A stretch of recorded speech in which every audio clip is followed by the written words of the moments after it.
ഈ സ്റ്റോറി നിങ്ങൾക്ക് ഇഷ്ടപ്പെട്ടാൽ സബ്സ്ക്രൈബ് ചെയ്യുക. പുറത്ത് രാമകൃഷ്ണൻ പലതും ചിന്തിച്ച് അങ്ങോട്ടും ഇങ്ങോട്ടും നടക്കുകയായിരുന്നു. ഇടയ്ക്കിടയ്ക്ക് ഗേറ്റിലേക്ക് നോക്കുന്നുമുണ്ട്. 10 വർഷം മുമ്പ് സഹദേവനെ ഒരു വലിയ രോഗം ബാധിച്ചിരുന്നു. അത് അദ്ദേഹത്തിന്റെ ശക്തിയെ ബാധിച്ചു.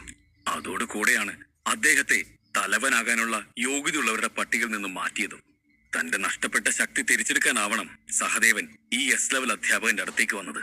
ആ അധ്യാപകൻ അതിനൊരു പരിഹാരം കണ്ടെത്തിത്തരാം എന്ന് പറഞ്ഞു കാണണം.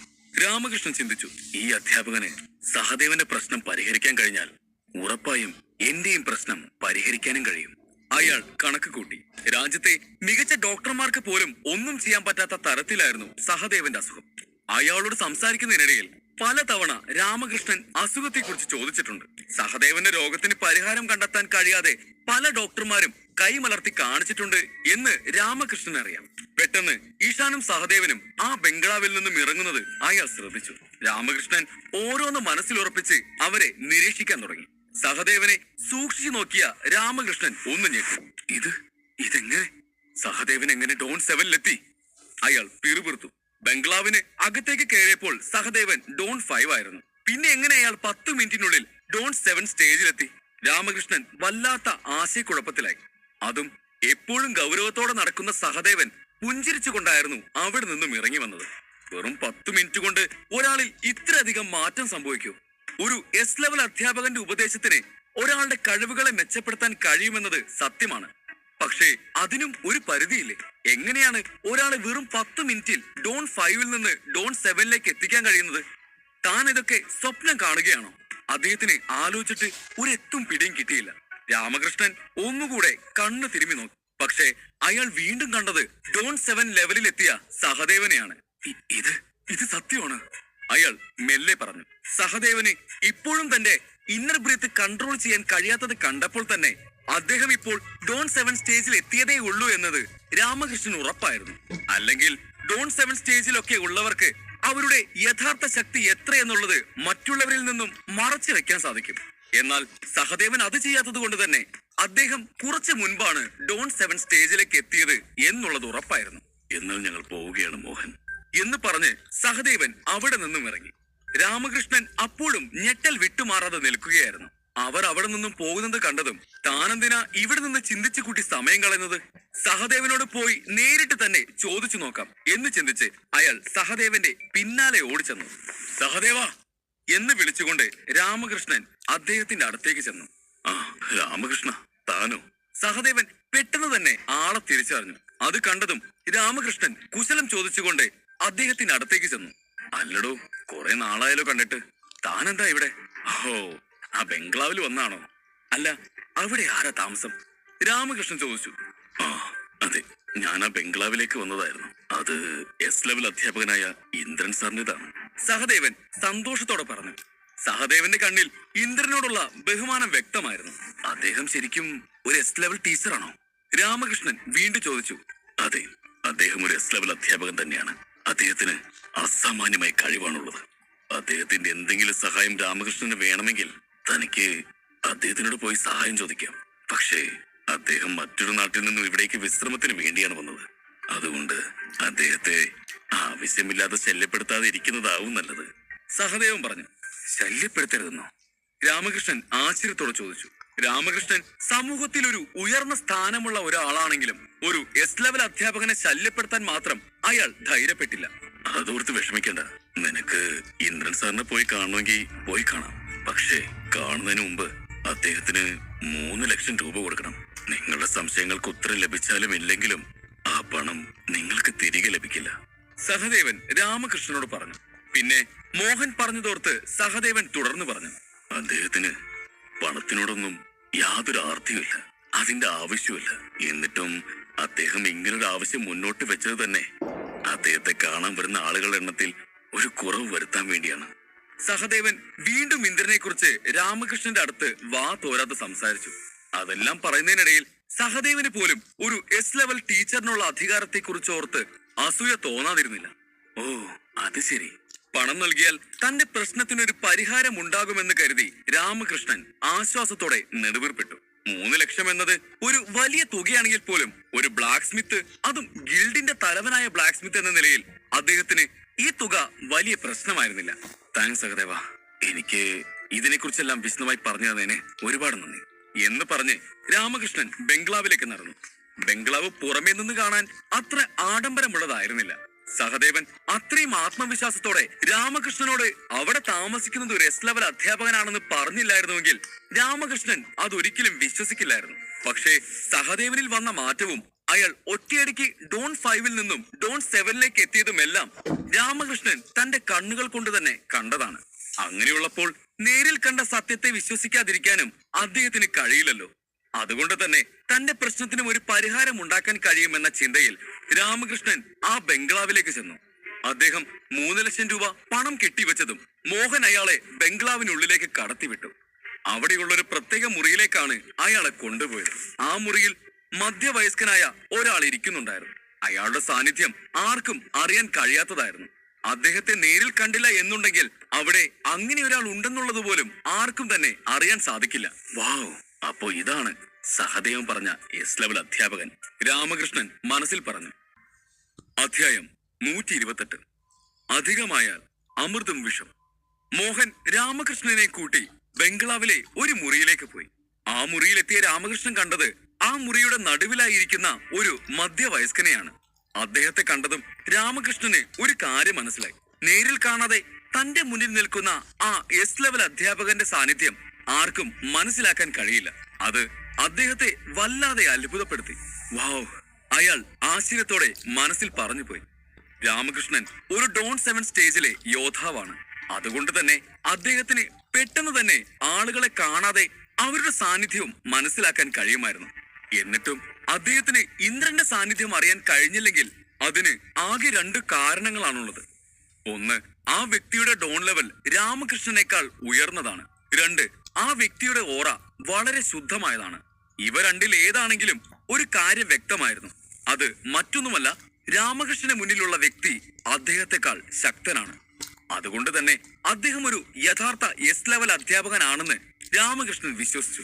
സാറിനെ കാണാൻ എനിക്കൊരു അവസരം തന്നതിൽ ഒരുപാട് സന്തോഷമുണ്ട് സാർ, രാമകൃഷ്ണൻ വിനയത്തോടെ പറഞ്ഞു.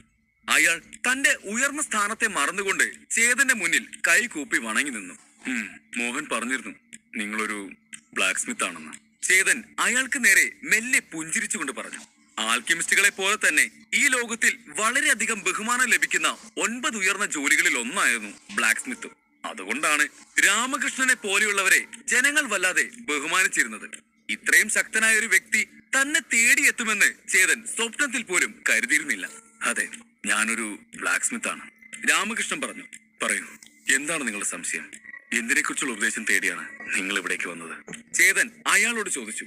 ആ ചോദ്യം കേട്ടതും രാമകൃഷ്ണൻ ഒരു മടിയും കൂടാതെ തന്റെ പ്രശ്നത്തെക്കുറിച്ച് പറയാൻ തുടങ്ങി. എനിക്ക് എന്തുകൊണ്ടാണെന്നറിയില്ല, കുറച്ചു കാലമായി ഒരു ആയുധം ഉണ്ടാക്കി ശരിയായി അത് പൂർത്തീകരിക്കാൻ കഴിയുന്നില്ല. സാറ് വേണം ഇതിനൊരു പരിഹാരം കണ്ടുപിടിച്ചു തരാൻ. ശരി, നിങ്ങൾ ആദ്യം ഒരു ആയുധം നിർമ്മിച്ചു കാണിക്കൂ, ചേതൻ അദ്ദേഹത്തോട് പറഞ്ഞു. അത് കേട്ട് രാമകൃഷ്ണൻ വിനയത്തോടെ തലയാട്ടി. എന്നിട്ട് അയാൾ തന്റെ കയ്യിലെ സഞ്ചിയിൽ നിന്നും ആയുധം നിർമ്മിക്കാനായി ആവശ്യമുള്ള ഉപകരണങ്ങൾ പുറത്തെടുത്തു. അദ്ദേഹം ഒരു 1 സ്റ്റാർ ബ്ലാക്ക് സ്മിത്ത് ആയിരുന്നു, അതുപോലെ ബ്ലാക്ക് സ്മിത്ത് ഗിൽഡിന്റെ തലവനും. അദ്ദേഹം അതുകൊണ്ട് താൻ പോകുന്നിടത്തെല്ലാം ആയുധങ്ങൾ നിർമ്മിക്കാനുള്ള ഉപകരണങ്ങളും കൊണ്ട് പോകാറുണ്ട്. രാമകൃഷ്ണൻ തീ കൊളുത്തി ലോഹങ്ങൾ ഒരുക്കി ആയുധങ്ങൾ ഉണ്ടാക്കാൻ തുടങ്ങി. അദ്ദേഹം വളരെ എളുപ്പത്തിൽ തന്റെ പണി ആയുധങ്ങൾ കൈകാര്യം ചെയ്യാൻ തുടങ്ങി. അദ്ദേഹത്തിന്റെ ആയുധങ്ങൾ നിർമ്മിക്കുന്നതിലെ പ്രാവീണ്യം കണ്ട് ചേതൻ ഒന്ന് അത്ഭുതപ്പെട്ടെങ്കിലും അവനിപ്പോൾ ഒരു എസ് ലെവൽ അധ്യാപകനായി അഭിനയിക്കുകയായിരുന്നതുകൊണ്ട് തന്റെ മുഖത്തെ ആ അത്ഭുതം പ്രകടിപ്പിച്ചില്ല. 1 മണിക്കൂർ കഴിഞ്ഞപ്പോൾ രാമകൃഷ്ണന്റെ കയ്യിൽ ഒരു വാൾ പ്രത്യക്ഷപ്പെട്ടു. ഒരു ഫൈനൽ ടച്ച് കൂടി കൊടുത്ത് അദ്ദേഹം ആ വാളിന്റെ നിർമ്മാണം പൂർത്തിയാക്കാൻ ഒരുങ്ങിയതും ഒരു ഉഗ്ര ശബ്ദത്തോടെ ആ വാളിൽ വിള്ളൽ വീണു. അയാളുടെ അധ്വാനം എപ്പോഴത്തെയും പോലെ വീണ്ടും വിഫലമായി. അത് തന്നെയായിരുന്നു രാമകൃഷ്ണൻ നേരത്തെ ചേതനോട് പറഞ്ഞ അയാളുടെ പ്രശ്നവും. അയാൾക്ക് ഒരു ആയുധവും നിർമ്മിച്ച് പൂർത്തിയാക്കാൻ കഴിയുന്നില്ല. ലളിതമായ ഒരു വാളുണ്ടാക്കാൻ പോലും അദ്ദേഹത്തിന് സാധിക്കുന്നില്ലല്ലോ എന്നോർത്ത് അദ്ദേഹം സങ്കടം കൊണ്ട് വീർപ്പുമുട്ടി. വലിയ കഠിനമായ ടെക്നിക്കുകൾ ഒന്നുമല്ല രാമകൃഷ്ണൻ ഈ വാള് നിർമ്മിക്കാനായി ഉപയോഗിച്ചത്.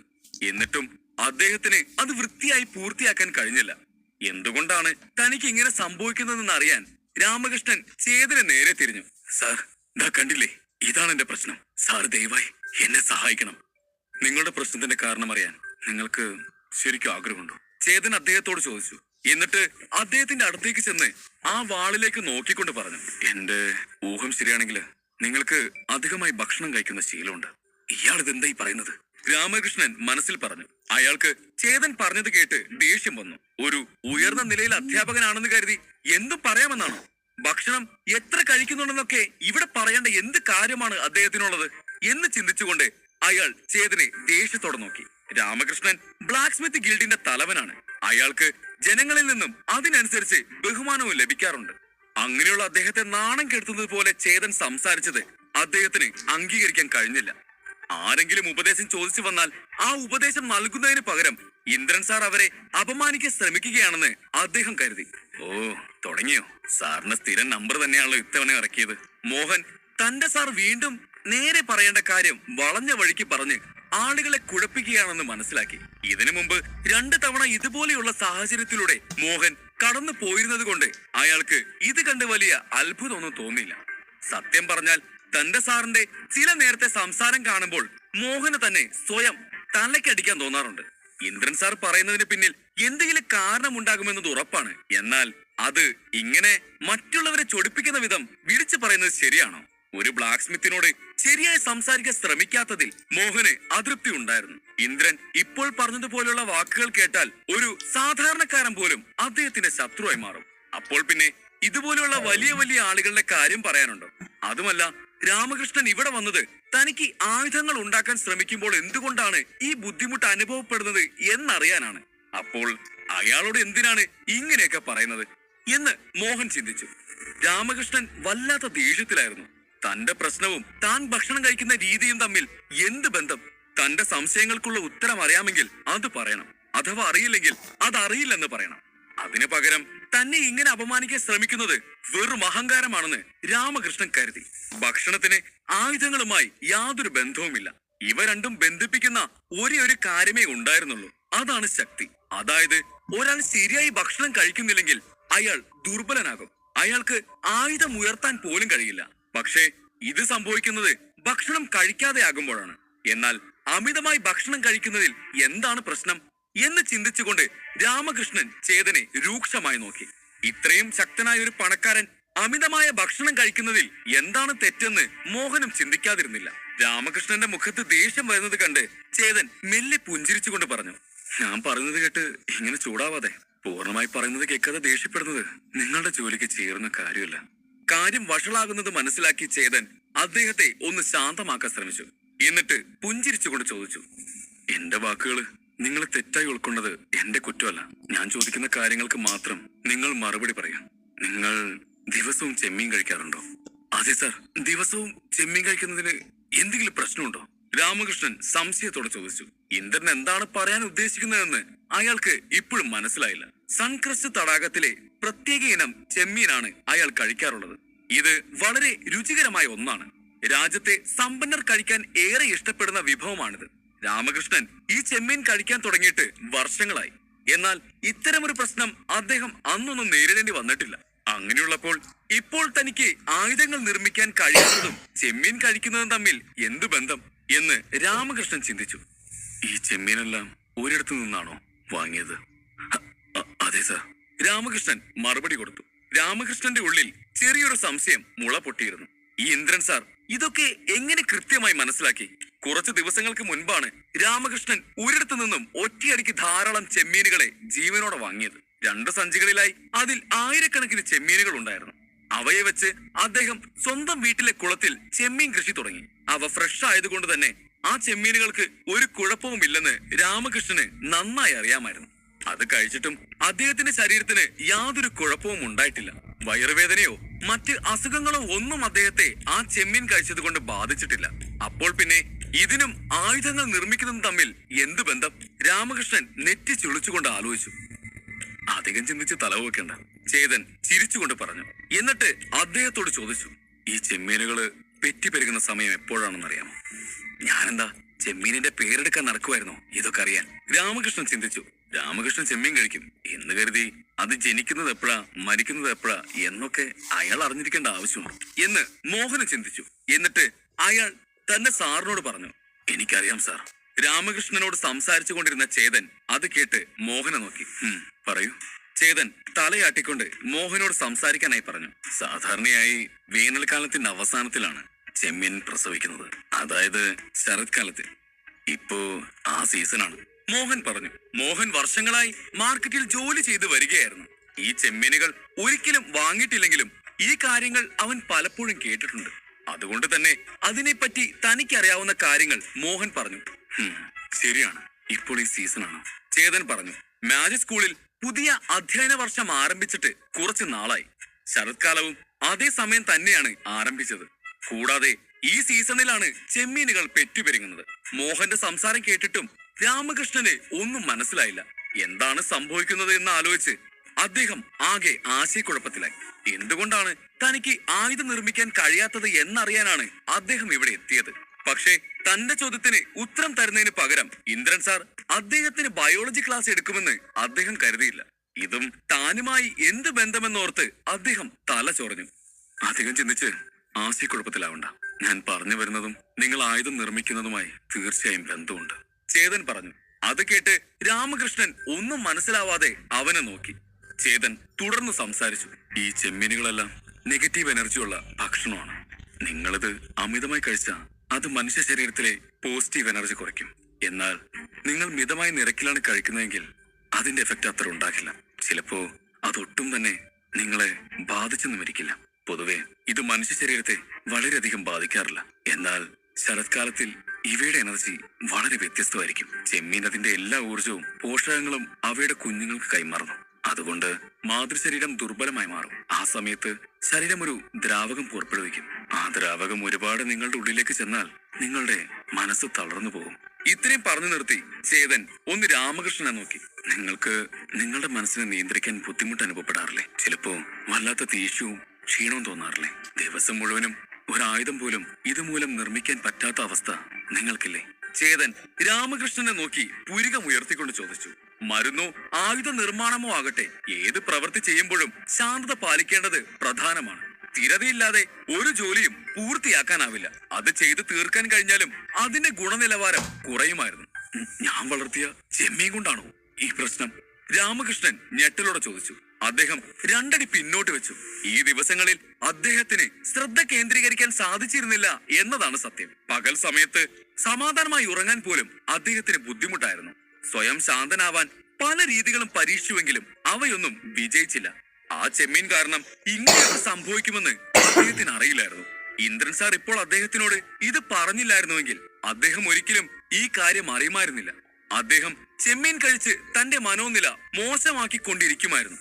ഓരോ ജീവികൾക്കും സ്വയം സംരക്ഷിക്കാൻ എന്തെങ്കിലും മാർഗമുണ്ടാവും. ഒരു ചെമ്മീൻ ഗർഭാവസ്ഥയ്ക്ക് ശേഷം അത് വളരെ ദുർബലയായി മാറും. അതിനാൽ അത് സ്വയം സംരക്ഷിക്കാൻ ഒരു ദ്രാവകം സൃഷ്ടിക്കുന്നു. പക്ഷേ നിർഭാഗ്യവശാൽ അതിനെ ഭക്ഷിക്കുമ്പോൾ ആ ദ്രാവകം അത് കഴിക്കുന്നവരെ മോശമായി ബാധിക്കുന്നു, ചേതൻ പറഞ്ഞു. സാറ് പറയുന്നത് തികച്ചും സത്യമാണെന്ന് എനിക്കറിയാം. ഇനി ഒരിക്കലും ഞാൻ ചെമ്മീൻ കഴിക്കില്ല. സാർ ദയവായി എന്നെ ഇപ്പോഴത്തെ അവസ്ഥ മാറ്റാൻ ഒരു വഴി പറഞ്ഞു തരണം, രാമകൃഷ്ണൻ തന്റെ കൈകൾ കൂപ്പിക്കൊണ്ട് പറഞ്ഞു. അദ്ദേഹത്തിന് ചെമ്മീൻ ഏറെ ഇഷ്ടമായിരുന്നു. എന്നാൽ അതിനേക്കാൾ അദ്ദേഹം ഇഷ്ടപ്പെട്ടത് തന്റെ ജോലിയെ തന്നെയായിരുന്നു. എന്നാൽ രാമകൃഷ്ണൻ ചോദിച്ചത് കേട്ട് ചേതൻ ഒന്ന് ഞെട്ടി. ചെമ്മീനിലെ നെഗറ്റീവ് എനർജി കൊണ്ടാണ് രാമകൃഷ്ണന് ഈ അവസ്ഥ വന്നതെന്ന് അറിയാമെന്നല്ലാതെ അതിൽ നിന്നും എങ്ങനെ രക്ഷപ്പെടാമെന്നുള്ളത് ചേതൻ അറിയില്ലായിരുന്നു. എന്നിരുന്നാലും അവന് ഈ ആവശ്യം നിരസിക്കാൻ കഴിയില്ല. അതുകൊണ്ട് തന്റെ കൈ പിന്നിൽ കെട്ടിക്കൊണ്ട് ഗൗരവത്തോടെ അവൻ പറഞ്ഞു. ആദ്യം നിങ്ങൾ ആ ചെമ്മീനുകളെയെല്ലാം എവിടെയെങ്കിലും കൊണ്ടുകളയണം. അതിന്റെ സമീപത്തുനിന്ന് മാറിയാൽ തന്നെ നിങ്ങൾ പതിയെ പഴയ നിലയിലേക്ക് എത്താൻ സാധ്യതയുണ്ട്, ചേതൻ പറഞ്ഞു. ചേതനത് രാമകൃഷ്ണനെ പറ്റിക്കാനായി പറഞ്ഞതല്ല. ശരീരത്തിലെ വിഷം നീക്കം ചെയ്യാൻ പലരും ഉപയോഗിക്കുന്ന വിദ്യ തന്നെയാണിത്. ചെമ്മീനിൽ നിന്നും അകന്നു നിന്നാൽ ശരീരത്തിൽ അടഞ്ഞുകൂടിയ വിഷം പതുക്കെ പുറത്തേക്ക് പോകും. സാറിന്റെ സഹായത്തിന് ഒരുപാട് നന്ദി, രാമകൃഷ്ണൻ കൂപ്പുകൾ. തന്റെ പ്രശ്നത്തിന്റെ കാരണവും പരിഹാരവും അറിഞ്ഞ രാമകൃഷ്ണൻ ആശ്വാസത്തിൽ നെടുവീർപ്പെട്ടു. താനൊരു ആയുധം ഉണ്ടാക്കുന്നത് മാത്രം കണ്ടുകൊണ്ട് ഇന്ദ്രൻ സാർ തന്റെ പ്രശ്നം കണ്ടെത്തുകയും തനിക്ക് ചെമ്മീൻ എത്രത്തോളം പ്രിയമാണെന്നുള്ളത് പറയുകയും ചെയ്തു. അതിൽ നിന്ന് തന്നെ അദ്ദേഹത്തിന് ഇന്ദ്രന്റെ കഴിവ് എത്രത്തോളം ഉണ്ടെന്നുള്ളത് മനസ്സിലായി. താൻ ചെലവാക്കിയ 3 ലക്ഷം വെറുതെയായില്ല എന്നോർത്ത് രാമകൃഷ്ണൻ സന്തോഷിച്ചു. അധ്യായം 129. രാജാവിന്റെ ദൂതൻ. രാമകൃഷ്ണന്റെ പ്രശ്നം പരിഹരിക്കപ്പെട്ടതും അയാളുടെ മനസ്സിൽ മറ്റൊരു കാര്യം കിടന്നു പുകയാൻ തുടങ്ങി. അയാൾ വളരെ കാലമായി 1 സ്റ്റാർ ബ്ലാക്ക് സ്മിത്ത് എന്ന പദവിയിൽ തന്നെ തുടരുന്ന ഒരാളാണ്. ഇതുവരെ അടുത്ത ഘട്ടത്തിലേക്ക് കടക്കാൻ സാധിച്ചിട്ടില്ല. ഇപ്പോൾ അയാളുടെ മുന്നിലിരിക്കുന്ന വ്യക്തി ഒരു എസ് ലെവൽ അധ്യാപകനാണ്. അപ്പോൾ എന്തുകൊണ്ട് ഈ അവസരം ഈ ഒരു കാര്യത്തിന് കൂടി പ്രയോജനപ്പെടുത്തിക്കൂടാ? എങ്ങനെ അടുത്ത ഘട്ടത്തിലേക്ക് എത്താമെന്ന് ഇന്ദ്രൻ സാറിനോട് ചോദിച്ചാലോ? രാമകൃഷ്ണൻ ചിന്തിച്ചു. സാർ, ബ്ലാക്ക് ടെക്നിക്കിനെ കുറിച്ച് എനിക്ക് എന്തെങ്കിലും ഉപദേശം നൽകാമോ? രണ്ടും കൽപ്പിച്ച് രാമകൃഷ്ണൻ ചോദിച്ചു. ബ്ലാക്ക് ടെക്നിക്കോ? രാമകൃഷ്ണന്റെ ചോദ്യം കേട്ട് ചേതൻ ഒന്ന് പതറി. ഒരു പ്രശ്നത്തിന് പരിഹാരം കിട്ടിയ ഉടനെ തന്നെ അയാൾ തന്റെ അടുത്ത പ്രശ്നവുമായി വരുമെന്ന് ചേതൻ പ്രതീക്ഷിച്ചിരുന്നില്ല. അതും ചോദിച്ചതോ ബ്ലാക്ക് ടെക്നിക്കിനെ കുറിച്ചുള്ള ചോദ്യവും. ആയുധ നിർമ്മാണത്തെക്കുറിച്ച് ഒന്നും തന്നെ അറിയാത്ത അവൻ എങ്ങനെയാണ് ഈ ചോദ്യത്തിന് ഉത്തരം കൊടുക്കുന്നത്? ചേതൻ ആകെ ആശയക്കുഴപ്പത്തിലായി. ഇത്രയും നേരമായിട്ടും ഇന്ദ്രൻ സാർ മറുപടി ഒന്നും പറയാതെ നിൽക്കുന്നത് കണ്ടതും രാമകൃഷ്ണൻ ആകെ ആശങ്കയിലായി. താൻ വീണ്ടും ചോദ്യങ്ങൾ ചോദിച്ച് അയാളെ ദേഷ്യം പിടിപ്പിച്ചോ എന്ന് അയാൾ ഭയന്നു. ഇതുപോലെയുള്ള എസ് ലെവൽ അധ്യാപകർ അവരുടെ വിദ്യാർത്ഥികളെ മാത്രമേ പഠിപ്പിച്ചു കൊടുക്കുകയുള്ളൂ. രാമകൃഷ്ണൻ ആവട്ടെ ഇന്ദ്രന്റെ ശിഷ്യനോ ബന്ധുവോ ഒന്നുമല്ല. താൻ ഇങ്ങനെ വീണ്ടും ചോദ്യം ചോദിച്ചത് തെറ്റാണെന്ന് രാമകൃഷ്ണൻ മനസ്സിലാക്കി. അതുകൊണ്ട് തന്നെയാണ് ഇന്ദ്രൻ സാർ മറുപടി ഒന്നും തരാത്തതെന്നും അയാൾക്ക് മനസ്സിലായി. അതുകൊണ്ട് തന്റെ തെറ്റ് തിരുത്താൻ തന്നെ അയാൾ തീരുമാനിച്ചു. സാർ, ഞാൻ എനിക്ക് കിട്ടിയ അവസരം അമിതമായി മുതലെടുക്കാൻ ശ്രമിച്ചെന്ന് അങ്ങേക്ക് തോന്നിയെങ്കിൽ എന്നോട് ക്ഷമിക്കണം, അയാൾ വിനയത്തോടെ പറഞ്ഞു. ചേതൻ അത് കേട്ട് ഒന്ന് പുഞ്ചിരിച്ചു. മോഹൻ, നമ്മുടെ അതിഥിയെ യാത്ര അയച്ചിട്ട് വരും. ചേതൻ പുറത്തേക്ക് കൈ കാണിച്ചുകൊണ്ട് പറഞ്ഞു. മിസ്റ്റർ രാമകൃഷ്ണൻ, എന്റെ കൂടെ വരും. ഇന്ദ്രൻ സാറിന് വിശ്രമിക്കാനുള്ള സമയമായി എന്ന് പറഞ്ഞ് മോഹൻ മുന്നോട്ട് വന്നു. ഓക്കെ സാർ എന്ന് പറഞ്ഞ് രാമകൃഷ്ണൻ തലകുനിച്ച് പുറത്തേക്ക് നടന്നു. മോഹനും രാമകൃഷ്ണനും ആ മുറിയിൽ നിന്നും പോയതും ചേതനൊന്ന് നെടുവീർപ്പിട്ടു. ഒരു കണക്കിന് രക്ഷപ്പെട്ടു, അവൻ ആശ്വാസത്തോടെ പറഞ്ഞു. ചേതൻ അറിയാത്ത പല തൊഴിലുകളെ കുറിച്ചും ഒരു എസ് ലെവൽ അധ്യാപകന് അറിവുണ്ടായിരുന്നു. അതുകൊണ്ട് തന്നെയാണ് ഒരു സാധാരണക്കാരനെ ഒരു എസ് ലെവൽ അധ്യാപകനായി അഭിനയിക്കാൻ പറ്റാത്തതിന്റെ കാരണവും. മാന്ത്രിക ലൈബ്രറിയുടെ സഹായം ഇല്ലായിരുന്നെങ്കിൽ ചേതനും ഇത് ചെയ്യാൻ കഴിയുമായിരുന്നില്ല. ഒരു എസ് ലെവൽ അധ്യാപകന് ഇത്രയധികം അറിവ് എവിടെ നിന്ന് ലഭിക്കുന്നു എന്നാണ് ചേതൻ പിന്നെ ചിന്തിച്ചത്. അതുമല്ല, അത്രയും അറിവ് എങ്ങനെയാണ് അവർ മനഃപ്പാടമാക്കുക? ഒരു സാധാരണ മനുഷ്യന്റെ കഴിവുകൾക്ക് ചില പരിമിതികളുണ്ട്. എന്നാൽ ഈ എസ് ലെവൽ അധ്യാപകർ മാത്രം ആ പരിമിതികളൊക്കെ കടന്ന് മുന്നേറുന്നവർ ആയിരുന്നു.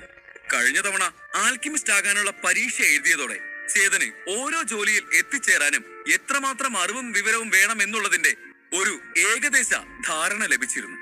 ഒരു എസ് ലെവൽ അധ്യാപകന്റെ അത്രയധികം വിവരം തനിക്കുണ്ടെങ്കിൽ താൻ ഈ ലോകം തന്നെ കീഴടക്കിയേനെ എന്ന് അവന് തോന്നി. മാന്ത്രിക ലൈബ്രറിയുടെ സഹായം ഇല്ലായിരുന്നെങ്കിൽ ചേതൻ ജീവിതകാലം മുഴുവൻ എടുത്തു പഠിച്ചാൽ പോലും അവന് ആ പരീക്ഷയിൽ പാസ്സാവാൻ കഴിയില്ല എന്ന നല്ല ബോധ്യം അവനുണ്ട്. ഒരു യഥാർത്ഥ എസ് ലെവൽ ടീച്ചറുടെ അടുത്ത് ചേതന്റെ ഉള്ളിൽ ഉള്ളതുപോലെ മാന്ത്രിക ലൈബ്രറി ഒന്നും ഉണ്ടാകില്ലല്ലോ. അതുകൊണ്ട് അവൻ കാണിക്കുന്നത് പോലുള്ള തട്ടിപ്പ് പരിപാടികൾ ഒന്നും കാണിക്കാനും വയ്യ.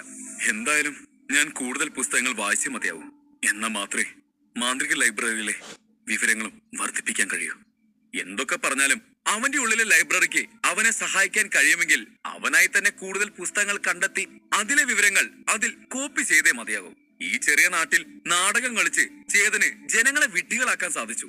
എന്നാൽ ഒരു വലിയ നഗരത്തിലായിരുന്നു ഇതെങ്കിൽ തീർച്ചയായും അവൻ തട്ടിപ്പുകാരനാണെന്നുള്ളത് ജനങ്ങൾ തിരിച്ചറിയുമായിരുന്നു. ചേതനത് മനസ്സിൽ ഉറപ്പിച്ചതും അവന്റെ ഉള്ളിലൂടെ ഒരു നടുക്കം കടന്നുപോയി. അവന്റെ ശ്രദ്ധ മാന്ത്രിക ലൈബ്രറിയിലേക്ക് ആയി മാറി. ഈ മാന്ത്രിക ലൈബ്രറിയിലെ അറിവുകൾ അവന് മനഃപ്പാടമാക്കാൻ കഴിഞ്ഞാൽ മാത്രമേ താൻ നേടുന്ന പ്രശസ്തി തന്റേത് തന്നെയാണെന്ന് ഓർത്ത് അഭിമാനിക്കാൻ ചേതന് കഴിയുകയുള്ളൂ. അല്ലാത്ത പക്ഷം ചേതൻ ആ മാന്ത്രിക ലൈബ്രറി ഉപയോഗിച്ച് ചെയ്യുന്നതും അവന്റെ കഴിഞ്ഞ ജന്മത്തിൽ ആളുകൾ ഇന്റർനെറ്റ് ഉപയോഗിച്ച് വിവരങ്ങൾ കണ്ടെത്തുന്നതും ഒരുപോലെ തന്നെയാണ്. എന്ത് വിവരം വേണമെങ്കിലും ലഭിക്കും. പക്ഷേ കണക്ഷൻ നഷ്ടപ്പെട്ടാൽ എല്ലാം കയ്യിൽ നിന്ന് പോകും. അതുപോലെ തന്റെ ഉള്ളിലെ മാന്ത്രിക ലൈബ്രറി പണി മുടക്കിയാൽ ചേതൻ പെട്ടുപോകും. ഇതൊക്കെ ചിന്തിച്ച് ചേതൻ മാന്ത്രിക ലൈബ്രറിയിലേക്ക് നോക്കിയതും ലൈബ്രറിയിൽ ഒരു വ്യത്യാസം അവൻ ശ്രദ്ധിച്ചു. ഇതെന്താ? പുസ്തകങ്ങൾ നിറഞ്ഞ അവന്റെ മാന്ത്രിക ലൈബ്രറിയുടെ റാക്കിൽ ഇതുവരെ കാണാത്ത ഒരു പുതിയ പുസ്തകം ഇരിക്കുന്നത് അവന്റെ കണ്ണിൽ പെട്ടു. ഇങ്ങോട്ട് വാ, ചേതൻ പുസ്തകത്തിലേക്ക് നോക്കി പറഞ്ഞു. ആ പുസ്തകം പറന്നു വന്ന് അവന്റെ മുൻപിൽ നിന്നു. കട്ടി കുറഞ്ഞ ആ പുസ്തകത്തിന്റെ പുറം ചട്ട സ്വർണ്ണ നിറത്തിലുള്ളതായിരുന്നു. അത് തുറന്നപ്പോൾ ചേതൻ ഒന്ന് ഞെട്ടി. അതിലാകെ ഒരു പേജ് മാത്രമേ ഉണ്ടായിരുന്നുള്ളൂ. ആ പേജ് ആണെങ്കിലും ശൂന്യവുമായിരുന്നു. ഇതില് ഒന്നുമില്ലല്ലോ, പിന്നെ എന്തിനെങ്ങനെ ഒരു പുസ്തകം? ഈ പുസ്തകം എപ്പോഴാണ് ഈ ലൈബ്രറിയിൽ വന്നതെന്ന് ചേതന് മനസ്സിലായില്ല. അതിന്റെ ഉപയോഗവും എന്താവുമെന്ന് അവൻ അറിയില്ലായിരുന്നു. ഒരുപാട് നേരം അതിനെ തന്നെ തിരിച്ചു മറിച്ച് നോക്കിയെങ്കിലും അവന് ആ പുസ്തകത്തിന് പിന്നിലെ ഉദ്ദേശം കണ്ടെത്താൻ കഴിഞ്ഞില്ല. എന്തായാലും തൽക്കാലത്തേക്ക് കുട്ടി പുസ്തകത്തെ മാറ്റിവെച്ചിട്ട് മറ്റു പുസ്തകങ്ങൾ വായിച്ചു പഠിക്കാം എന്ന് പറഞ്ഞ് ചേതൻ അവന്റെ കയ്യിലിരുന്ന പുസ്തകം അടച്ചു വെച്ചു. എന്നിട്ട് അവൻ മാന്ത്രിക ലൈബ്രറി ആകമാനം ഒന്ന് നോക്കി. അതിൽ ഒരുപാട് പുസ്തകങ്ങൾ കൊണ്ട് നിറഞ്ഞിരുന്നു. അവയെല്ലാം വായിച്ച് അത് തന്നെ ഓർമ്മയിൽ പതിപ്പിക്കാമെന്ന് അവൻ ചിന്തിച്ചു. പക്ഷേ ആ ചിന്ത അവന്റെ മനസ്സിലൂടെ കടന്നുപോയ നിമിഷം തന്നെ ആ സ്വർണ്ണ നിറത്തിലുള്ള പുസ്തകം പെട്ടെന്ന് പ്രകാശിക്കാൻ തുടങ്ങി. അതൊരു വിളക്ക് പോലെ അവിടെ എങ്ങും പ്രകാശം പരത്തി. ആ കണ്ണഞ്ചിപ്പിക്കുന്ന പ്രകാശത്തിൽ അവിടെയുള്ള പുസ്തകങ്ങളിലെ എല്ലാ വിവരങ്ങളും ചേതന്റെ മനസ്സിലൂടെ കടന്നു പോകാൻ തുടങ്ങി. അവനൊന്ന് പ്രതികരിക്കാൻ പോലും കഴിയുന്നതിന് മുമ്പ് തന്നെ അവന്റെ കണ്ണിൽ ഇരുട്ട് കയറി. അവൻ ബോധരഹിതനായി. ഇതേ സമയം മറ്റൊരിടത്ത് നാട്ടിലെങ്ങും പേരെടുത്ത ഒരു വലിയ തറവാട്. ആ തറവാടിന്റെ തലവൻ ഒരു ആൽക്കിമിസ്റ്റ് ആയിരുന്നു. അതുകൊണ്ട് തന്നെ ആ കുടുംബത്തിൽ സാധാരണമായി മരുന്നുകൾക്ക് ക്ഷാമമില്ലായിരുന്നു. ആ കുടുംബത്തിലെ എല്ലാ അംഗങ്ങളും ഉയർന്ന സ്ഥാനങ്ങളിൽ ജോലി ചെയ്യുന്നവരായിരുന്നു. എപ്പോഴും അഭിമാനത്തോടെ തല ഉയർത്തിപ്പിടിച്ച് ജീവിച്ചവരായിരുന്നു അവർ. എന്നാൽ ഇന്ന് സ്ഥിതിഗതികൾ ആകെ മാറി മറഞ്ഞു. അവരുടെ എല്ലാ മുഖത്ത് ഒരു ദുഃഖഭാവമായിരുന്നു. അവരുടെ തല കുനിഞ്ഞിരിക്കുകയാണ്. ഒരു മരണവീട് പോലെ അവിടെയാകെ നിശബ്ദമായിരുന്നു. ആരെങ്കിലും ഈ തീരുമാനത്തിൽ തലയിടാൻ വരികയോ എന്റെ വാക്ക് ധിക്കരിക്കുകയോ ചെയ്താൽ അവർ ഈ കുടുംബത്തിൽ നിന്നും പുറത്താക്കപ്പെടും. ഹാളിൽ കൂടി നിന്നവരെയെല്ലാം നോക്കി ദുഃഖത്തോടെ അയാൾ പറഞ്ഞു.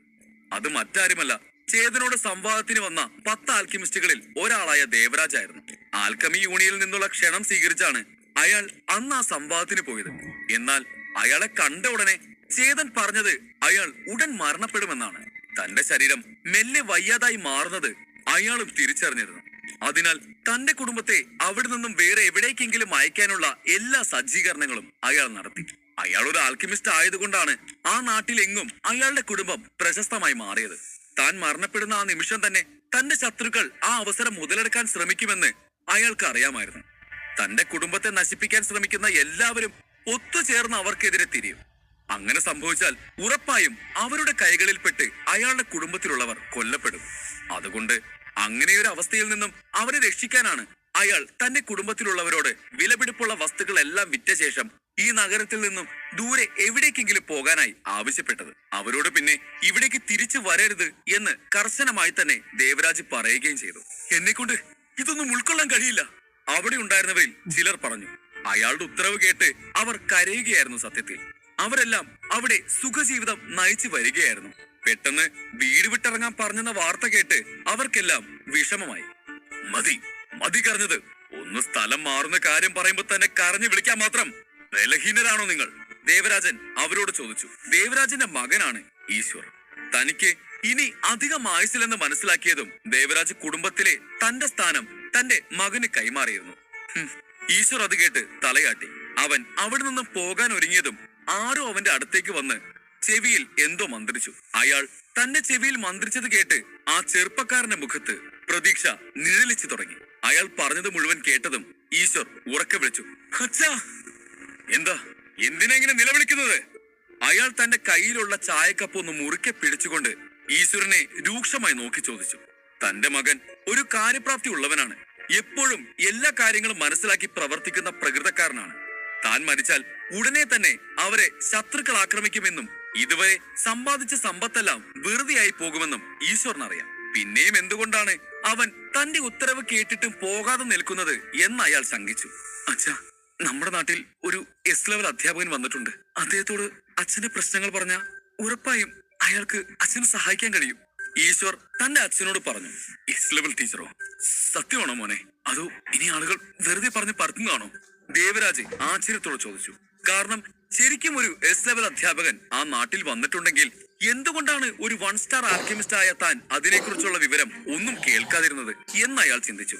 ഇത് വെറും കെട്ടുകഥയാണോ എന്ന് എനിക്കും സംശയം ഉണ്ടായിരുന്നു ആദ്യം. അതുകൊണ്ടാണ് അതറിയാൻ ഞാൻ ആളെ അയച്ചത്. ഈ എസ് ലെവൽ അധ്യാപകന്റെ പേര് ഇന്ദ്രൻ എന്നാണ്. അയാൾ വ്യവസായിയായ മഹാദേവന്റെ ഭാര്യയുടെ രോഗം ഭേദമാക്കിയിരുന്നു. അതുമാത്രമല്ല, നോർത്ത് ലൈനിലെ സഹദേവനില്ലേ, അയാള് വരെ ഈ അധ്യാപകന്റെ ബംഗ്ലാവിന് മുന്നില് മുട്ടുകുത്തി നിന്നു അത്രേ. എന്നിട്ട് അവിടെ ഉണ്ടായത് കേട്ടാലേ ആരും വിശ്വസിക്കില്ല. ഈശ്വർ ഒന്ന് പറഞ്ഞു നിർത്തി തന്റെ അച്ഛനെ നോക്കി. എന്നിട്ട് എന്താ അവിടെ നടന്നത്? ദേവരാജ് ആശ്ചര്യത്തോടെ ചോദിച്ചു. ആ ബംഗ്ലാവിലേക്ക് കയറിയ അവശനായ സഹദേവൻ പുറത്തേക്ക് വരുമ്പോ അയാളുടെ ഡോൺ ലെവൽ 5 നിന്ന് ഡോൺ ലെവൽ 7 ആയി മാറിയിരുന്നു. അതും വെറും 10 മിനിറ്റുകൾ കൊണ്ട്. ഈശ്വർ അത്ഭുതം വിട്ടുമാറാതെ പറഞ്ഞു. ഇത് മാത്രമല്ല, ബ്ലാക്ക് സ്മിത്ത് ഗിൽഡിന്റെ തലവനായ രാമകൃഷ്ണനും ആ അധ്യാപകനെ കാണാൻ ചെന്നിരുന്നു. ആ ബംഗ്ലാവിൽ നിന്ന് തിരിച്ചിറങ്ങിയ രാമകൃഷ്ണൻ അയാളെ പറ്റി വാതോരാതെ പുകഴ്ത്തുകയായിരുന്നു പോലും. അത് കേട്ടതും ദേവരാജന്റെ കയ്യിൽ നിന്നും ചായക്കപ്പ് ഒരു ശബ്ദത്തോടെ താഴേക്ക് വീണുടഞ്ഞു. അയാളുടെ വിളർച്ച ബാധിച്ച മുഖത്ത് പെട്ടെന്ന് ജീവൻ തിരിച്ചു കിട്ടിയതുപോലെ ഒരു തിളക്കം വന്നു. തന്റെ മകനെ നോക്കി ദേവരാജ് പറഞ്ഞു, എവിടെയാണ് ആ അധ്യാപകൻ താമസിക്കുന്നത്? എന്നെ ഇപ്പൊ തന്നെ അവിടേക്ക് കൊണ്ടുപോകൂ. ഇപ്പൊ തന്നെയോ? അപ്പോ നമുക്ക് നമ്മുടെ വസ്തുക്കൾ വിൽക്കണ്ടേ? ഈശ്വർ ചോദിച്ചു. എന്നാൽ അതൊന്നും കേൾക്കാൻ നിൽക്കാതെ ദേവരാജ് വീണ്ടും താൻ പറഞ്ഞതിൽ തന്നെ ഉറച്ചു നിന്നു. കുറച്ചു നേരം മുമ്പ് വരെ ഒരു ഉഷാറും ഇല്ലാതിരുന്ന ദേവരാജ് ഇപ്പോൾ എന്തോ ഹൈപ്പർ ആക്റ്റീവ് ആവാനുള്ള മരുന്ന് കഴിച്ചത് പോലെയാണ് പെരുമാറിയത്. അയാൾ വാതിലിന് പുറത്തേക്ക് കടന്ന്, അവിടെ നോക്കി നിൽക്കാതെ വേഗം വരാൻ നോക്ക് എന്ന് പറഞ്ഞ് തിടുക്കം കൂട്ടി. തന്റെ അച്ഛന്റെ ആവശ്യം കേട്ട ഈശ്വർ കണ്ണു മിഴിച്ചു നിന്നു. ആ മുറിയിൽ ഉണ്ടായിരുന്ന മറ്റുള്ളവരും ആകെ അമ്പരപ്പിലായിരുന്നു. അല്പം മുമ്പ് വരെ ആ മുറിയിൽ ഉറക്കെ കരഞ്ഞുകൊണ്ട് നിന്നവരെല്ലാം ഇപ്പോൾ ഒന്നും പറയാൻ കഴിയാതെ വായും പൊളിച്ച് നിൽക്കുകയാണ്. ഒരു ഓന്തിനെ പോലെ നിറം മാറിയ തങ്ങളുടെ തലവനെ കണ്ട് അവർ മൂക്കത്ത് കൈവച്ചു പോയി. ഈ സമയം അവിടെ നിന്ന് വളരെ ദൂരെ മറ്റൊരിടത്ത് രാജാവിന്റെ കണ്ണും ചെവിയുമായ ഒരാൾ ഉണ്ടായിരുന്നു. ഉദയൻ എന്നായിരുന്നു അയാളുടെ പേര്. ഒരു വിധത്തിലുള്ള അധികാരവും അയാൾക്കില്ലെങ്കിലും ആ രാജ്യത്ത് അയാളുടെ സ്ഥാനം വളരെ വലുതും പ്രധാനപ്പെട്ടത് തന്നെയായിരുന്നു. ഓരോ 15 ദിവസം കൂടുമ്പോഴും രാജാവ് അയാളെ കൊട്ടാരത്തിലേക്ക് വിളിച്ചു വരുത്തി വിവരങ്ങൾ അന്വേഷിച്ചിരുന്നു. രാജ്യമെമ്പാടുമുള്ള വാർത്തകൾ ശേഖരിക്കുകയും അത് രാജാവിന്റെ ശ്രദ്ധയിൽപ്പെടുത്തുന്നതിനായി അവയുടെ ഇമ്പോർട്ടൻസ് അനുസരിച്ച് അവയെല്ലാം പലതായി തരംതിരിക്കുകയും ചെയ്യുന്നതായിരുന്നു അയാളുടെ ജോലി. അങ്ങനെ അയാളിലൂടെയാണ് രാജാവ് തന്റെ രാജ്യത്തിൽ നടക്കുന്ന സംഭവ വികാസങ്ങൾ മനസ്സിലാക്കിയിരുന്നത്. ഇതിലൂടെ തന്റെ രാജ്യത്ത് നടക്കുന്ന കാര്യങ്ങളെല്ലാം കൃത്യമായി അറിയുകയും അതിനനുസരിച്ച് ശരിയായ തീരുമാനങ്ങൾ എടുക്കാനും രാജാവിന് കഴിഞ്ഞു. ഏറ്റവും പ്രധാനമായി തന്റെ രാജ്യത്തെ ശത്രുക്കളിൽ നിന്ന് സംരക്ഷിക്കാനും രാജാവിന് സാധിച്ചു. അയാൾക്ക് ഇത്രയും വലിയൊരു സ്ഥാനമായതുകൊണ്ടാണ് ആ നാട്ടിലെ എത്ര വലിയ ഉദ്യോഗസ്ഥരാണെങ്കിൽ പോലും അയാളെ വെറുപ്പിക്കാതിരുന്നത്. അയാൾ തങ്ങളോടുള്ള വൈരാഗ്യത്തിന്റെ പുറത്ത് രാജാവിന് തെറ്റായ വിവരങ്ങൾ സമർപ്പിക്കുമോ എന്നവർ ഭയപ്പെട്ടു. വാർത്തകൾ തരംതിരിച്ച് റിപ്പോർട്ട് തയ്യാറാക്കേണ്ട ദിവസമാണെന്ന്. അതുകൊണ്ടാണ് ഇന്ന് രാവിലെ തന്നെ അയാൾ ഓഫീസിലേക്ക് വന്നത്. അയാളുടെ ഓഫീസിൽ ആളുകൾ പല സംസാരങ്ങളിൽ മുഴുകിയിരുന്നു. എന്താ അവിടെ നടക്കുന്നത്? ഇത് ഓഫീസാണോ അതോ മാർക്കറ്റോ? ഗാംഭീര്യമുള്ള ഉദയന്റെ ശബ്ദം അവിടെ മുഴങ്ങിക്കേട്ടു. അത് കേട്ടതും അവിടെ കൂട്ടം കൂടി നിന്ന എല്ലാവരും അവരവരുടെ സ്ഥലങ്ങളിലേക്ക് ഓടിപ്പോയിരിക്കാൻ തുടങ്ങി. അപ്പോൾ ഒരു മധ്യവയസ്കൻ മുന്നിലേക്ക് വന്നു പറഞ്ഞു, മോർണിംഗ് സാർ. അത് കേട്ട് ഉദയൻ കസേരയിൽ ഇരുന്ന് അയാളെ നോക്കി ചോദിച്ചു, മോർണിംഗ്. എന്താ കാര്യം? അയാൾ തന്റെ പുരികം ചുളിച്ചുകൊണ്ട് ചോദിച്ചു. അതായിരുന്നു അയാളുടെ ജോലിയും. ഓഫീസിലെത്തിയാൽ അയാൾ തന്റെ സഹപ്രവർത്തകരോട് ആ നാട്ടിൽ നടന്ന കാര്യങ്ങളെ കുറിച്ച് എല്ലാം തിരക്കും. അത് കേട്ടതിന് ശേഷം അയാൾ അതിൽ ഏതെല്ലാം രാജാവിനെ അറിയിക്കാൻ മാത്രം പ്രാധാന്യമുള്ളതാണ് എന്ന് തീരുമാനിക്കും. കഴിഞ്ഞ 10 ദിവസത്തിനുള്ളിൽ 17 1 സ്റ്റാർ സംഭവങ്ങളും 12 2 സ്റ്റാർ സംഭവങ്ങളും 3 സ്റ്റാർ സംഭവങ്ങളും നടന്നിട്ടുണ്ട് എന്ന് പറഞ്ഞ് അയാൾ കയ്യിലിരുന്ന ഒരു കൂട്ടം പേപ്പറുകൾ അയാൾക്ക് നൽകി. അധ്യായം 130. Golden book. ഉദയന്റെ ഓഫീസിൽ വെച്ച് ജീവനക്കാരൻ അയാളോട് സമകാലിക സംഭവങ്ങൾ പറയുകയായിരുന്നു. അത് വാർത്തകളായി എഴുതി അതിന്റെ പ്രാധാന്യത്തിനനുസരിച്ച് പല സ്റ്റാർ നിലകളായി തിരിച്ചാണ് അത് തയ്യാറാക്കിയിരുന്നത്. 1 സ്റ്റാർ വാർത്തയാണ് ഏറ്റവും പ്രാധാന്യം കുറഞ്ഞ വാർത്ത. അതുപോലെ 5 സ്റ്റാർ വാർത്ത ഏറ്റവും പ്രാധാന്യമേറിയതും. അതായത് സ്റ്റാറുകളുടെ എണ്ണം കൂടുന്നതിനനുസരിച്ച് വാർത്തയുടെ പ്രാധാന്യവും കൂടി വരും. 5 സ്റ്റാർ വാർത്തകൾ വളരെ കുറവായിരുന്നു. കാരണം രാജാവിന്റെ മരണമോ രാജ്യത്തെ ക്ഷാമമോ അല്ലെങ്കിൽ യുദ്ധമോ പോലുള്ള വാർത്തകളാണ് 5 സ്റ്റാർ വാർത്തകളിൽ പെടുന്നവ. 1 സ്റ്റാർ വാർത്ത നാടിന്റെ വളർച്ചയെക്കുറിച്ചുള്ളത്. 2 സ്റ്റാർ വാർത്ത സമ്പത്തും രാഷ്ട്രീയവും വിഷയമായത്. 3 സ്റ്റാർ വാർത്ത നരേന്ദ്രൻ മാജിക് സ്കൂളിന്റെ ടീച്ചേഴ്സ് കമ്മിറ്റിയിൽ നിന്നും നീക്കം ചെയ്യപ്പെട്ടു. അയാൾ വഹിച്ചിരുന്ന സ്ഥാനത്തേക്ക് ഇതുവരെ മറ്റാരെയും പോസ്റ്റ് ചെയ്തിട്ടില്ല. വിമലും തട്ടിപ്പ് നടത്താൻ ശ്രമിച്ചത് കൊണ്ട് സസ്പെൻഡ് ചെയ്യപ്പെട്ടു. 10 ദിവസങ്ങൾക്കുള്ളിൽ ചേതൻ എന്ന അധ്യാപകന്റെയും ശ്യാം എന്ന അധ്യാപകന്റെയും ഇടയിൽ ഒരു മത്സരം അരങ്ങേറും. ശ്യാം ഈ നാട്ടിലെ ആദ്യത്തെ എസ് ലെവൽ അധ്യാപകനായി മാറാൻ സാധ്യതയുള്ളത് കൊണ്ടാണ് അയാളുടെ കാര്യത്തിൽ ആളുകൾ പ്രത്യേകം ശ്രദ്ധ ചെലുത്തുന്നത്. ഇത്രയും പറഞ്ഞ ശേഷം അയാൾ ബാക്കി പറയാൻ ഒന്നും മടിച്ചു. എന്താ പറ്റിയത്? എന്തെങ്കിലും പ്രധാന കാര്യം പറയാനായി മറന്നോ? ഉദയൻ നെറ്റി ചൊളിച്ചുകൊണ്ട് ചോദിച്ചു. ഇല്ല സാർ, ഇവിടെ ഈയിടെയായി വിചിത്രമായ ചില സംഭവങ്ങളൊക്കെ നടക്കുന്നുണ്ട്. പക്ഷേ അവ ഏത് സ്റ്റാർ കാറ്റഗറിയിൽ ഉൾപ്പെടുത്തണമെന്ന് ഞങ്ങൾക്കറിയില്ല. സാർ ഇവിടേക്ക് വന്നപ്പോ ഞങ്ങൾ അതിനെക്കുറിച്ചാണ് സംസാരിച്ചിരുന്നത്. അയാൾ പറഞ്ഞു. ഓ അങ്ങനെയോ? അതെന്താ അത്ര വിചിത്രമായ സംഭവം? അത് എന്താണെന്ന് വെച്ചാൽ എന്നോട് പറയൂ, എന്നിട്ട് ഞാൻ തീരുമാനിക്കാം അതിനെ ഏത് ഗണത്തിൽ പെടുത്തണമെന്നുള്ളത്. ഉദയൻ പറഞ്ഞു. ജീവനക്കാരൻ ഒന്നും മടിച്ചു നിന്നെങ്കിലും പിന്നീട് പറയാൻ തന്നെ തീരുമാനിച്ചു. 3 ദിവസങ്ങൾക്ക് മുമ്പ് ഇന്ദ്രൻ എന്നൊരാൾ നമ്മുടെ നാട്ടിൽ വന്നു. ഒരു എസ് ലെവൽ അധ്യാപകനാണെന്ന് പറഞ്ഞാണ് അയാൾ സ്വയം പരിചയപ്പെടുത്തിയത്. അത് മാത്രമല്ല, അയാൾ മഹാദേവന്റെ ഭാര്യയെ സുഖപ്പെടുത്തി എന്നാണ് കേട്ടുകേൾവി. ഇതിനെക്കുറിച്ച് ഞാനും കേട്ടിരുന്നു. എനിക്ക് അത്ര വിശ്വാസം വരാത്തത് കൊണ്ട് ഞാൻ ടീച്ചേഴ്സ് കമ്മിറ്റിയിൽ അന്വേഷിച്ചിരുന്നു. അവർ പറഞ്ഞതനുസരിച്ച് ഇന്ദ്രൻ എന്ന പേരിൽ ഒരു അധ്യാപകനില്ല. ഇത് വെറുതെ മഹാദേവൻ പറഞ്ഞു വരുത്തുന്ന കള്ളക്കഥയാവാനേ സാധ്യതയുള്ളൂ. അതുകൊണ്ട് ഇതിപ്പോ 1 സ്റ്റാർ കിടക്കട്ടെ.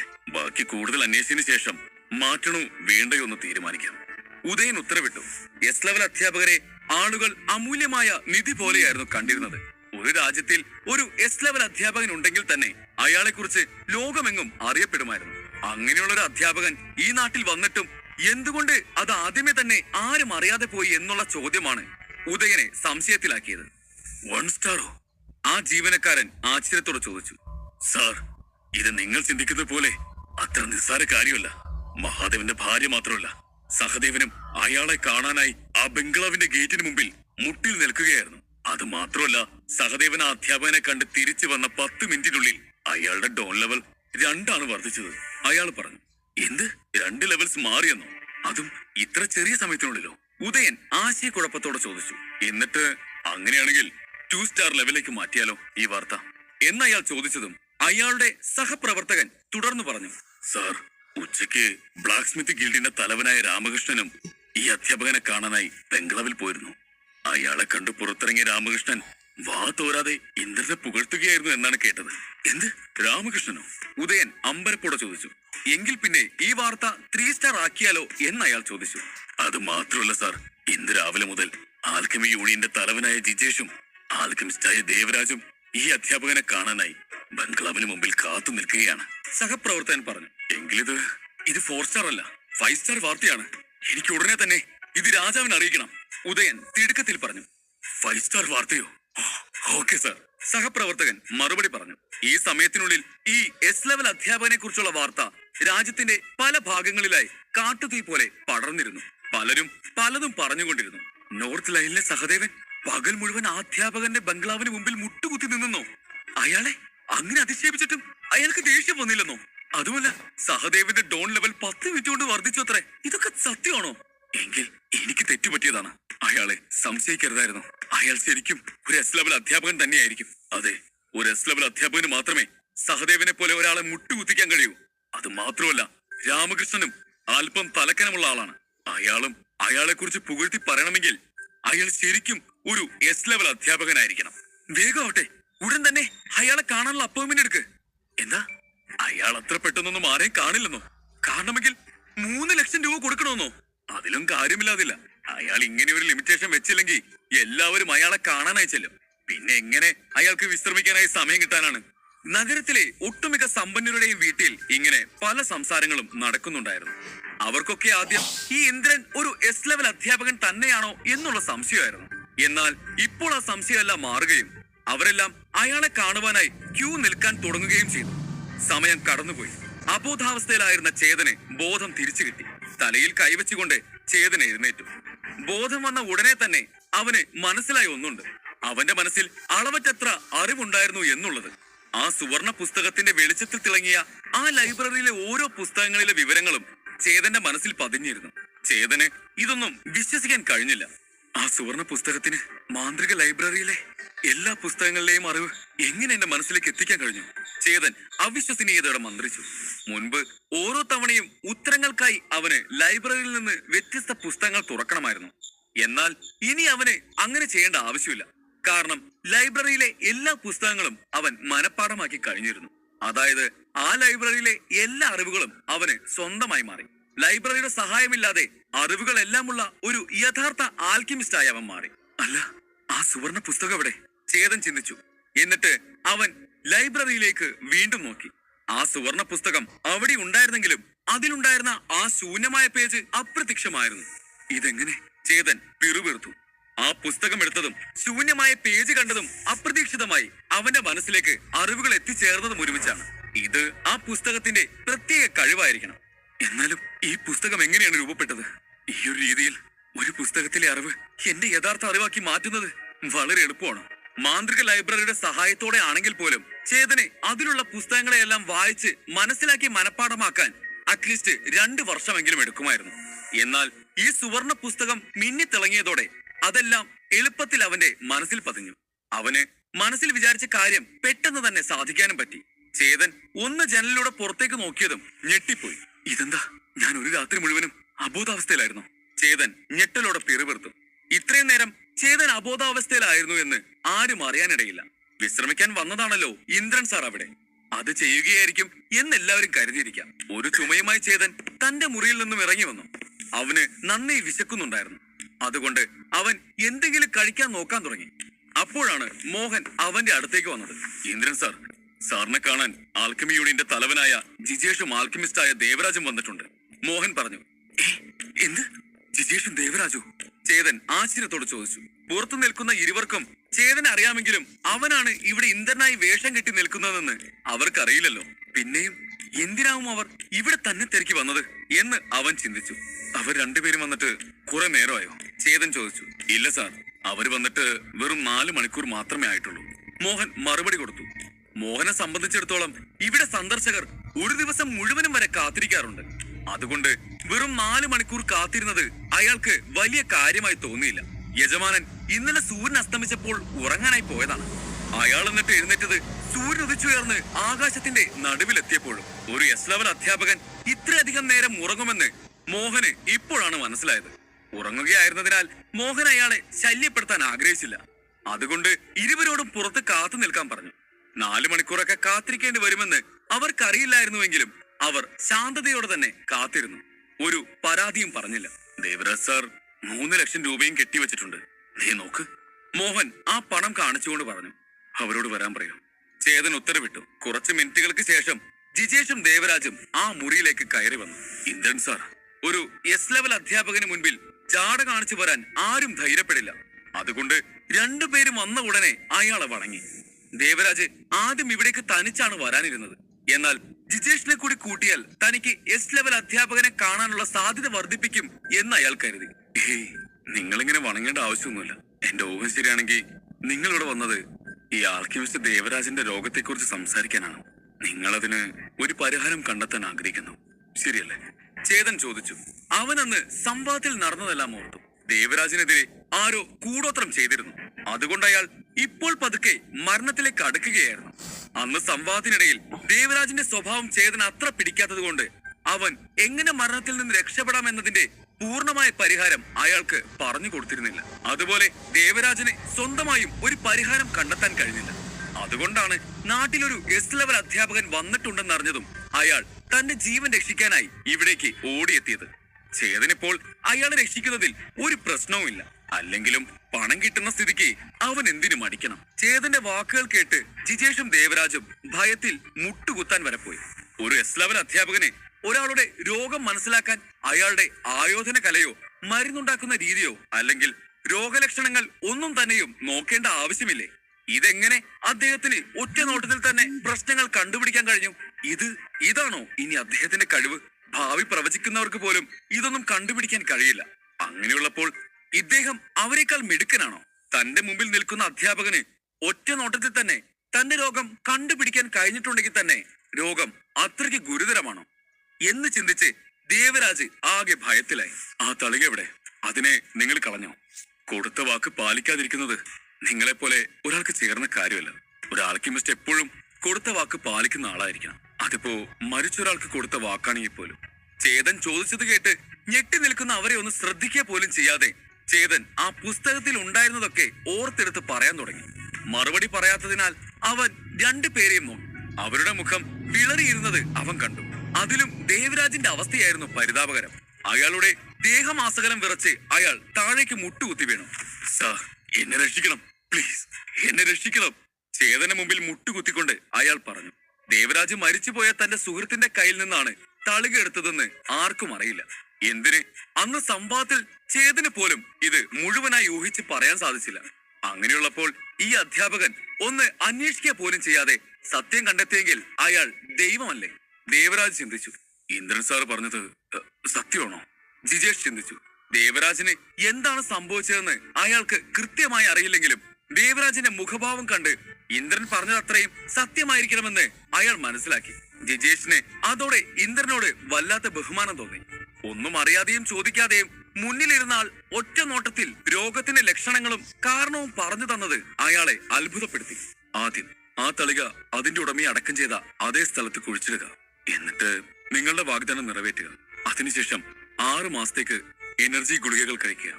നിങ്ങളെ സുഖപ്പെടുത്താനുള്ള ഒരേ മാർഗമാണിത്, ചേതൻ ദേവരാജിനോട് പറഞ്ഞു. യഥാർത്ഥത്തിൽ അയാളുടെ അസുഖം ഗുരുതരമായിരുന്നില്ല. ഇത് ശാപഫലമാണ്. അയാള് തന്റെ വാഗ്ദാനം നിറവേറ്റുകയും ആ തളികയിൽ നിന്ന് മാറി നിൽക്കുകയും ചെയ്താൽ ക്രമേണ സുഖം പ്രാപിക്കും.